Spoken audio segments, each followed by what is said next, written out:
खुलुमबाय। गोजोन फुंबिलिनि गासैबो बड'लेण्ड बुब्लिनि अनसायगिरिफोरखौ बरायग्रोबाय। दिनै 26 फेब्रुआरि बुधबारनि फानजामुथिखौ फरायथिनो लादों आं उदांस्रि मुसाहारिया। फानजामुथिनि गिबियाव दं मेष राशि। नोंथांनि गथ'आ धोरोमनि बेरेखा हाबा मावगोन, नखराव जेंना जेंसि सोमजिगोन। बृष राशि। गोरोन्थि हाबा मावफ्लांनो हागौ, समाजनि गाज्रि नोजोराव गोग्लैगोन। मिथुन राशि। गोजान जायगायाव दावबायहैनो गोनां जागोन, देहाखौ जोबोरैनो मेंखांनाय मोनगोन। कर्कट राशि। गोसो थोलायनायनि गेजेराव अनलायनाया बांगोन, रंजा खुसियै साना बारलांगोन। सिंह राशि। गिदिर बिबाननि थाखाय सायख'जानो हागौ, समाजाव मुं गोसारगोन। कन्या राशि। जानाय लोंनायफोराव सांग्रां जाना थानांगोन, हरखाबै बेराम आजार सोमजिनो हागौ। तुला राशि। नखराव धोन दौलत जोबस्रांलांगोन, गोबां दुखु जार्लायाव गोग्लैनांनो हागौ। वृश्चिक राशि। गोसोनि साननाया जाफुंसारगोन, नोंथांनि साना गाहामैनो बारलांगोन। धनु राशि। मोजां मोनलायनायनि गेजेराव सन्देह सोमजिगोन, सोमोन्दो नागारलायनो हागौ। मकर राशि। नोंथाङा गावनि थांखिसिम सहैगोन, गोजौ फारसे जौगालांनो हागोन। कुम्भ राशि।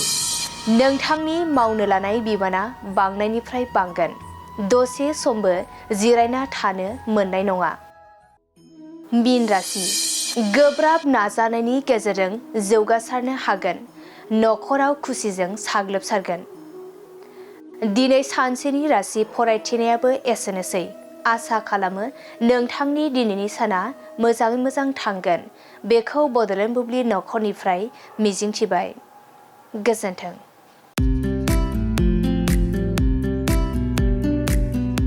नैरोजा 25-26 मायथाइनि गोदानै मुं थिसननायनि थाखाय गोजोनथाव खौरां।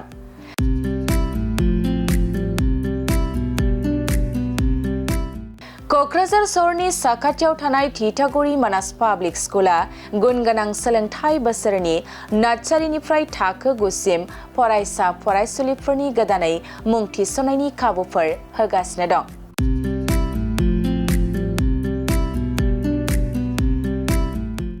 गुन गोनां सोलोंथाइ होनायजों लोगोसे थिथागुरि मानास पाब्लिक स्कुला basic computer education, English speaking environment आरो मोजां सोलोंथाइ गोनां फोरोंगिरिफोर दं।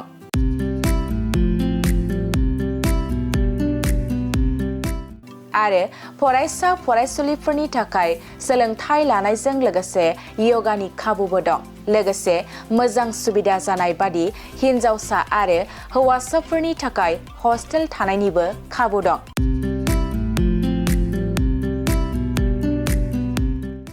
बेनिखायनो नोंथाङाबो नोंथांनि गथ'खौ गोदानै मुं थिसनोब्ला थिथागुरि मानास पाब्लिक स्कुलाव मुं थिसननो हागोन। नोंथाङा आबुङै मिथिबावनो थाखाय 6000853288, 6000489621 आरो 9101008849 जानबुं नाम्बाराव खौरां लाहरनो हागोन।